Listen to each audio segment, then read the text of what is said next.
Assalamualaikum warahmatullahi wabarakatuh.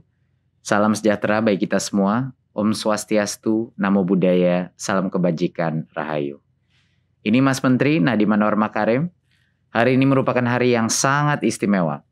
Selain bangsa Indonesia memperingati Hari Pendidikan Nasional, hari ini juga saya berkesempatan melakukan podcast dengan Bapak Presiden RI Joko Widodo. Apa pesan-pesan Bapak Presiden di hari yang penuh semangat ini? Langsung saja saya menyapa. Selamat sore Pak Presiden, apa kabar Pak? Alhamdulillah, kabar baik, sehat, yang paling penting. Alhamdulillah. Pak Presiden, sebelumnya kan karena kita sudah melakukan tes PCR, kemudian kan sudah ada pembatas ini sesuai protokol kesehatan. Kita boleh ya Pak buka masker? Izin untuk podcast ini. Terima kasih Pak. Terima kasih Pak Presiden. Izinkan saya menanyakan pertanyaan yang pertama nih Pak. Hari ini kan Hari Pendidikan Nasional Pak Presiden. Apa makna Hardiknas ini bagi Bapak? Semangat Ki Hajar Dewantara. Ini yang kita harus ingat semuanya. Bahwa pendidikan itu haruslah memerdekakan manusia. Beliau menyampaikan itu. Dan itu kita harus ingat semuanya. Karena bagi Ki Hajar Dewantara, pendidikan harus memerdekakan kehidupan manusia. Kemerdekaanlah yang menjadi tujuan. Jadi kita di Indonesia dengan berbekal pendidikan, semua orang boleh menjadi apa saja. Ini juga penting, perlu digarisbawahi. Tapi selain itu harus juga menghormati kemerdekaan orang lain. Untuk itu saya mau mengingatkan berhubung hari ini adalah hari pendidikan nasional, agar sistem pendidikan Indonesia sekali lagi haruslah memerdekakan manusianya dan membangun jiwa dan raga bangsa. Coba saya ingin juga bertanya pada Mas Menteri, apa filosofi Ki Hajar Dewantara yang terkenal di dunia pendidikan? Tentunya filosofi Merdeka Belajar Pak Presiden, itu yang Pak Presiden baru saja jelaskan. Tapi ada juga satu lagi yang pakai bahasa Jawa, ing ngarso sung tulodo, ing madyo mangun karso, tutwuri handayani. Nah ini yang artinya di depan memberi teladan, di tengah memberi bimbingan, dan di belakang memberi dorongan.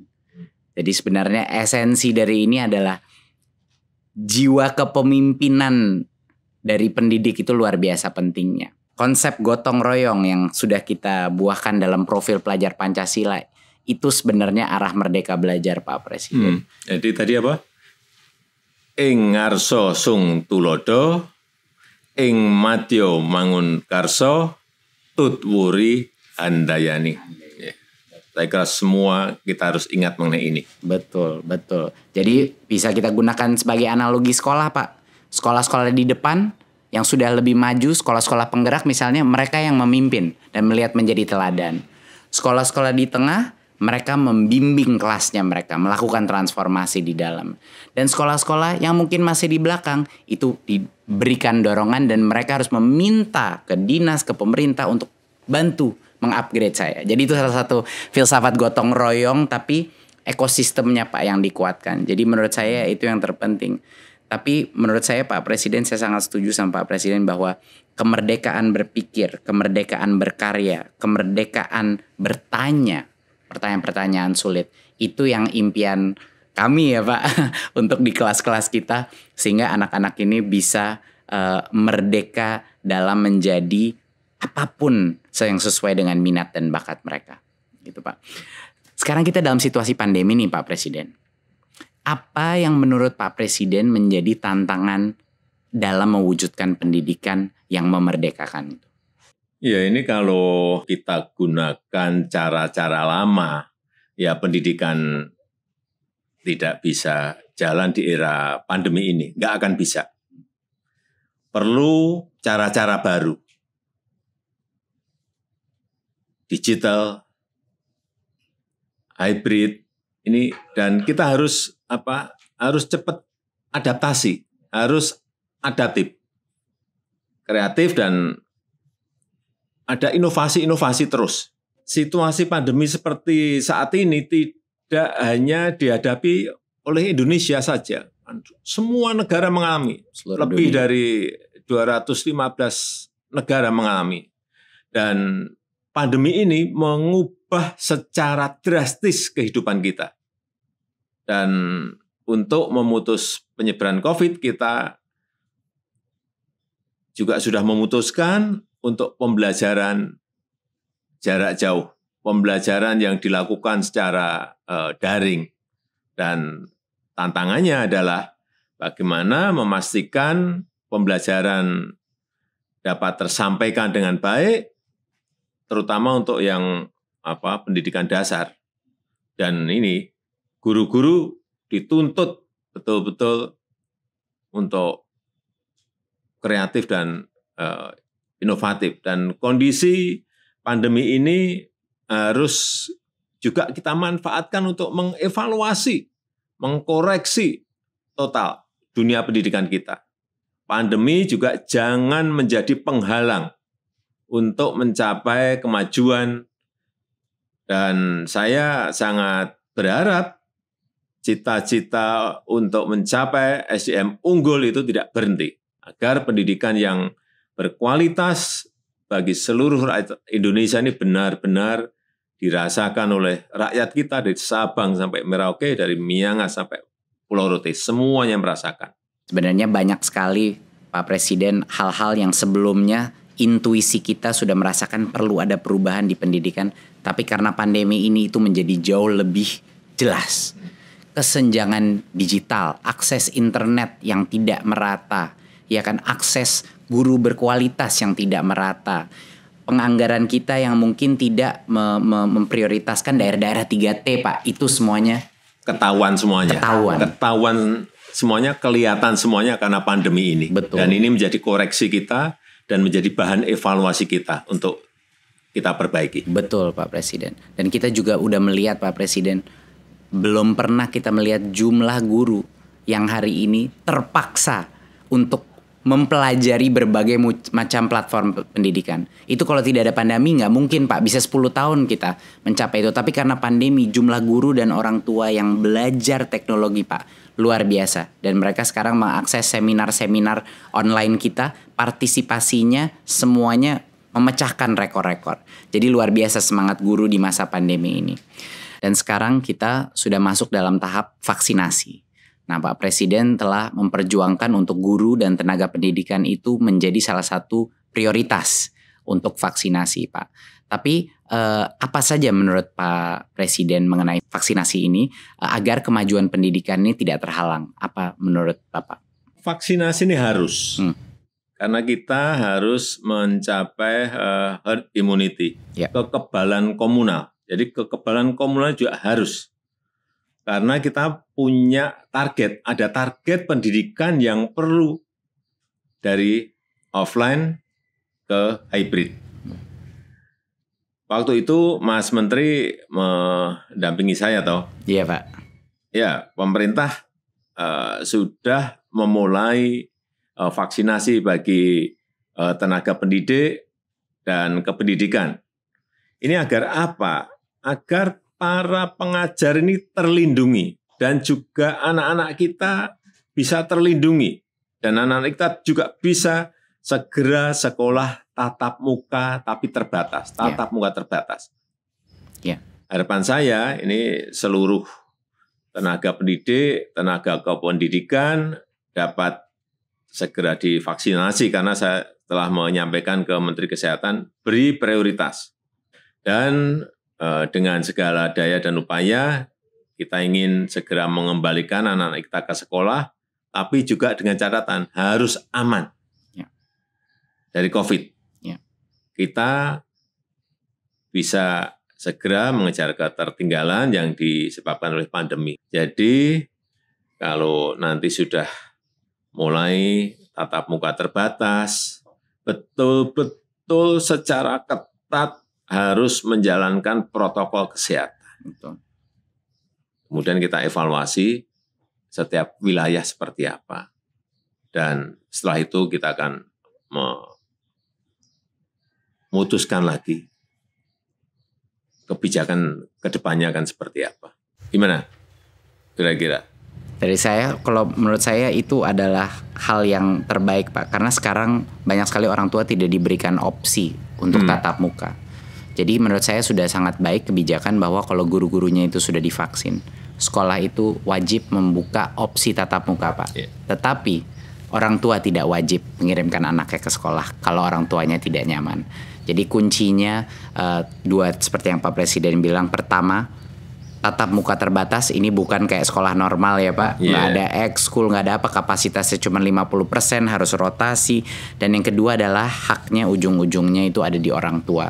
Tapi saat ini kalau ada orang tua, pilihan aja mereka tidak punya di beberapa sekolah dan mereka mengalami banyak kesulitan. Jadi kami bekerja sama dengan Kementerian Kesehatan untuk memastikan mendorong Pemda-Pemda dan sekolah untuk melaksanakan vaksinasi dan melakukan tatap muka Pak. Iya, yang penting akhir Juni itu vaksinasi untuk pendidik dan tenaga kependidikan harus sudah selesai. Karena nanti di tatap muka terbatasnya di bulan Juli kan. Iya, sebenarnya Pak, tatap mukanya udah bisa mulai jalan kalau sudah divaksin. Harapannya itu Juli hampir semuanya sudah ada opsi tatap muka. Jadi insya Allah bisa lebih cepat lagi Pak beberapa sekolahnya. Insya Allah Pak. Pak Presiden, izin bertanya, sebenarnya apa yang ada di benaknya Pak Presiden mengenai kemajuan yang Bapak ingin lihat terjadi dalam pendidikan di Indonesia ini? Pendidikan untuk semua. Artinya inklusif sampai ke pinggiran, sampai ke pelosok desa, pelosok tanah air. Tapi pendidikan yang berkualitas, Ya, itu kunci. yang kompetitif. Dua-duanya harus berjalan bersamaan. Ini kan yang saya tugaskan ke Mas Menteri. Justru dengan sekarang ini ada pandemi, terjadi percepatan untuk digitalisasi. Jadi kalau melihat di lapangan proses belajar jarak jauh yang kita lakukan, menurut Mas Menteri seperti apa? Banyak kendalanya. Banyak yang nggak punya HP, banyak yang nggak punya koneksi internet, dan kita melihat di dunia memang kualitas daripada pembelajaran itu ada penurunan. Tapi hal yang dipelajari para guru-guru dan anak-anak mengenai platform-platform digital ini menjadi suatu kesempatan emas bagi kita Pak Presiden untuk mengikuti perkembangan itu dan menggunakannya untuk transformasi pendidikan seperti yang Bapak bilang, hybrid. Walaupun anak udah kembali ke sekolah, nanti berbagai macam platform teknologi akan meningkatkan kolaborasi antara guru, orang tua, dan murid dengan cara-cara yang belum bisa kita prediksi, tapi kesempatannya banyak sekali Pak. Jadi sudah ada terobosan-terobosan? Sudah Pak. Ke sana. Ada beberapa. Ya. Pertama yang saya bilang tadi adalah digitalisasi sekolah akan menjadi salah satu fokus utama di dalam program Merdeka Belajar ini. Tapi ada beberapa program-program yang sangat penting yang sudah diluncurkan Pak, walaupun dalam masa pandemi. Yang pertama adalah ujian nasional kita ubah menjadi asesmen nasional, di mana sekarang kita bukan mengukur informasi, tapi kita mengukur numerasi dan literasi kemampuan bernalar Pak, sesuai dengan standar internasional. Dan pertama kalinya di sejarah kita Pak Presiden, kita akan menambahkan survei karakter, di mana nilai-nilai Pancasila akan bisa kita ukur dan kita kuantifikasi per sekolah. Isu-isu seperti intoleransi, kekerasan seksual, dan perundungan bisa kita ukur Pak Presiden. Dalam per sekolah Pak, nanti ada peta-petanya gitu. Bagus sekali. Jadi ini program Big Data, salah satu program Big Data pertama kita Pak. Bagus Pak Presiden selalu menagih saya mengenai melakukan digital government. Jadi ini step pertama kita Pak. Ya itu lompatan yang ingin kita lakukan kan di situ. Betul Pak. Dan yang kedua Pak adalah program guru penggerak, di mana regenerasi kepemimpinan kepala-kepala sekolah kita, pengawas kita, guru-gurunya LPTK kita itu akan keluar dari alumninya guru penggerak Pak. Saya baru aja di Papua Pak kemarin, luar biasa, sama di Kalimantan Timur. banyak dari guru penggerak yang ikut program baru 5 bulan nangis-nangis depan saya Pak Presiden. Mereka nangis karena apa Pak? Mereka nangis karena menurut mereka program ini membuat mereka menyadari berbagai macam mispersepsi mereka mengenai apa artinya pemimpin di dunia pendidikan Pak. Jadi strategi kedua kita Pak adalah untuk meluncurkan regenerasi kepemimpinan. Kepala-kepala sekolah kita semua bakal alumni dari guru penggerak. Ketiga Pak, kita transformasi keuangan. Ini yang dengan dukungan Pak Presiden sangat membantu Pak. Dana BOS yang tadinya suka datang telat Pak di daerah, kita nggak lewat pemerintah daerah, langsung transfer ke sekolah biar kepala sekolahnya nggak perlu nalangin dulu. Biasanya minjem-minjem Pak sama orang tua untuk bulan-bulan pertama. Sekarang alhamdulillah transfer langsung. Kedua, kepala sekolah sekarang punya fleksibilitas Pak dalam penggunaan dana BOS. Mereka bisa gunain, kadang ada yang kebutuhannya buku, kadang kebutuhannya digital, kadang-kadang kebutuhannya masker. Adapun yang kebutuhannya perahu untuk nyebrangin anak-anak dari pulau sebelah Pak. Iya, ini kan negara besar ya. Kebutuhan di setiap sekolah, di setiap daerah, di setiap provinsi itu pasti beragam, berbeda-beda. Betul. Jadi nggak bisa, tidak selalu kayak Pak Presiden, waktu saya pernah ngobrol sama Pak Presiden, keseragaman itu belum tentu keadilan. Iya, betul. Itu Pak. Dan saya mengambil nasihatnya Pak Presiden lalu kita buat lewat kebijakan. Pak Presiden juga yang mendorong saya waktu itu untuk melakukan transformasi dana BOS Majemuk Pak Presiden. Kan aneh kan Pak, dulu Pak Presiden bilang sama saya, Mas Menteri ini aneh kok jadi per anaknya di Jakarta sama per anaknya di Papua, di Pulau Maluku. Jadi setelah kita evaluasi, kita ubah Pak Presiden. Sekarang namanya dana BOS Majemuk. Berdasarkan per anaknya itu berdasarkan indeks kemahalan. Jadi di Papua di mana bangun ruang kelas itu 3 kali lebih mahal, ngirim buku dari Jakarta bisa 2 kali lebih mahal. Sekarang Pak, anak-anak di kepulauan di Maluku sama Papua naik dana BOS-nya 40% sampai dengan 100% Pak Presiden. Ya itu yang namanya keadilan. Betul. Belum tentu keseragaman adalah keadilan. Bagaimana sekarang Mas Menteri mengenai infrastruktur dan teknologi untuk sekolah? Digitalisasi sekolah Pak. Tentunya bekerja sama berkoordinasi dengan Menkominfo Pak untuk memastikan bahwa sekolah menjadi prioritas untuk koneksi internet Pak. Dari Kemendikbud kami sedang mempersiapkan program distribusi laptop terbesar Pak yang pernah terjadi. Sehingga anak-anak kita dan guru-guru kita akan bisa mengakses ya, dan tentunya dengan proyektor dan juga dengan wifi router. Kapan itu? Harapannya dalam 1-2 tahun ke depan banyak sekali sekolah kita, puluhan ribu sekolah kita akan menerima paket-paket laptop Pak. Dan juga Pak, beberapa inovasi yang kita lakukan tentunya di Kampus Merdeka dan KIP Kuliah Pak. Di Kampus Merdeka adalah program yang luar biasa didukung Pak Presiden, adalah untuk membuka opsi bagi perusahaan, bagi NGO untuk membuat kursus-kursus 1 semester yang akan mendapatkan full SKS bagi anak-anak mahasiswa kita. Jadi sekarang belajar bisa di mana-mana. Iya, sekarang artinya belajar itu bisa dengan siapa saja. Belajar juga bisa di mana saja. Dengan siapapun, bisa dengan perbankan, bisa dengan industri, bisa dengan UKM, semuanya bisa. Benar, setuju sekali Pak. Tapi masalahnya dulu Pak Presiden, jangka waktunya kependekan. Kalau mau magang itu cuma 1-2 bulan Pak. Dan anak-anak kuliahnya masih harus ngambil mata kuliah di universitasnya. Sekarang sudah berubah Pak. Dia akan mendapatkan full 20 SKS di dalam perusahaan tersebut. Jadi dia tidak harus mengorbankan SKS dia dan kapan dia lulus. Dan juga disubsidi oleh pemerintah biaya gajinya itu mahasiswa, biaya uang transportnya itu disubsidi Pak oleh pemerintah. Jadi ini kesempatan yang sangat besar bagi perusahaan juga untuk menambahkan talentanya. Itu Pak kira-kira. Ya, inilah perubahan, inilah transformasi yang kita inginkan. Betul Pak, betul Pak. Dan banyak sekali perusahaan yang semangat Pak. Waktu saya bilang sama perusahaannya, Pak Presiden yang minta ini partisipasi semua sektor strategis. Mereka luar biasa semangat ya Pak. Karena ini benar-benar memecahkan masalah mereka juga. Yang kedua Pak adalah KIP Kuliah. Yang kemarin KIP Kuliah baru saja kita melakukan perubahan bahwa sebelumnya KIP Kuliah itu cuma 2,4 juta Pak per anak. Masalahnya adalah di prodi-prodi yang sangat baik kualitasnya, ada banyak yang UKT-nya di atas 2,4 juta, Pak. Jadi banyak sekolah-sekolah kita diskriminasi terhadap anak-anak penerima KIP kuliah karena rugi universitasnya. Nah, barulah kita ubah kebijakannya sehingga kalau prodi A itu bisa sampai dengan 12 juta, Pak. Untuk prodi B bisa dengan 4 juta.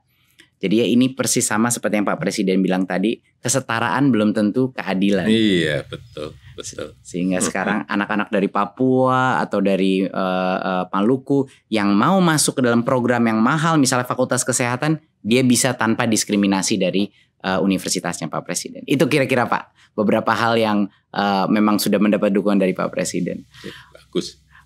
Saya boleh tanya Pak Presiden ke Bapak, tipe pelajar apa sih Pak Presiden ketika masih sekolah dan waktu kuliah dulu Pak? Kalau saya orangnya memang waktu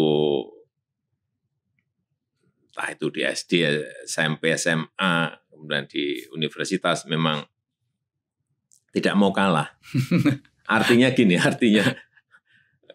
kalau saya melihat teman saya misalnya malam belajarnya 1 jam, saya tahu dia belajarnya 1 jam, saya belajarnya 2 jam. Gitu. Habis subuh misalnya teman saya belajar 30 menit, saya 1 jam. Juara 1 misalnya, saya melihat, belajarnya malam 2 jam, saya 4 jam. Ya, misalnya gitu.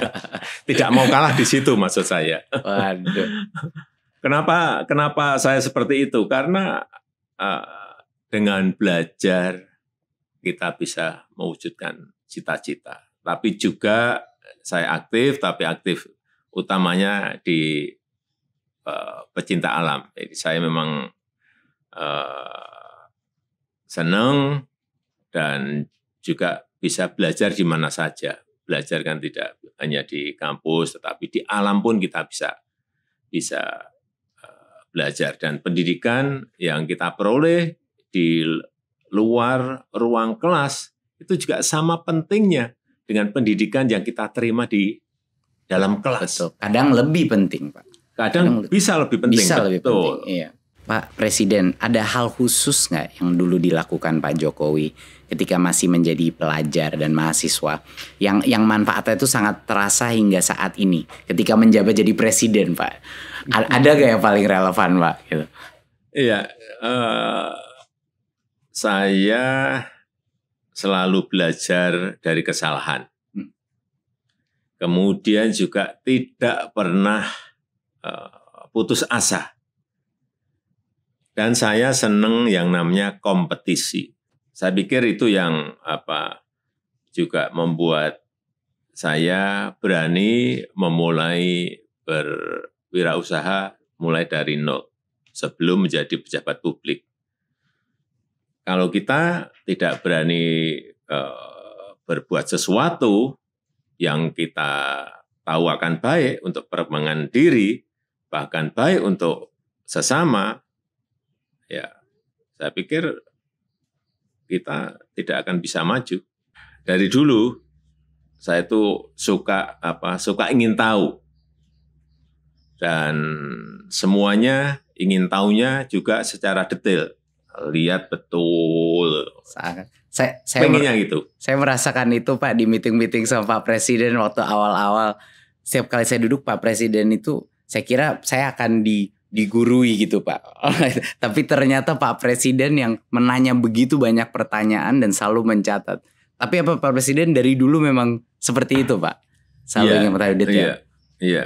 Oleh karenanya sekarang pun juga sama seperti itu. Kenapa saya cek ke lapangan setiap pekerjaan-pekerjaan secara detail. Secara detail pun kadang-kadang masih meleset, apalagi tidak. Betul, setuju sekali Pak. Boleh saya tanya Pak Presiden. Pak Presiden, apakah ada pesan mungkin penyemangat untuk para pendidik dan pelajar di Indonesia di Hari Pendidikan Nasional ini? Jangan berhenti belajar walau sedang pandemi. Justru gunakan untuk belajar sekarang ini secara mandiri dan menjadi pembelajar sejati. Ilmu dari sekolah atau dari kampus itu bisa menjadi suatu saat itu usang, menjadi jadul. Tapi kalau selalu belajar sepanjang zaman, ini akan terus bisa relevan. Artinya memang kita harus belajar terus. Luar biasa, menjadi pembelajar sepanjang hayat ya Pak. Menjadi pembelajar sepanjang hidup, betul. Terima kasih Pak Presiden RI Joko Widodo. Banyak sekali pesan Bapak yang tadi menjadi bekal buat saya menjalankan tugas ini.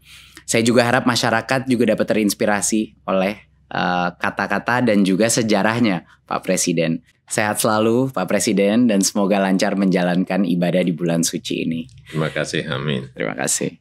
Itu tadi podcast saya dengan Bapak Presiden RI. Terima kasih telah menyaksikan, dan pada kesempatan ini saya juga ingin mengucapkan selamat menunaikan ibadah puasa di bulan yang penuh berkah ini. Marilah kita mencapai kemenangan. Mari serentak bergerak, wujudkan Merdeka Belajar. Sekian, wassalamualaikum warahmatullahi wabarakatuh. Om Shanti Shanti Shanti Om. Namo Buddhaya.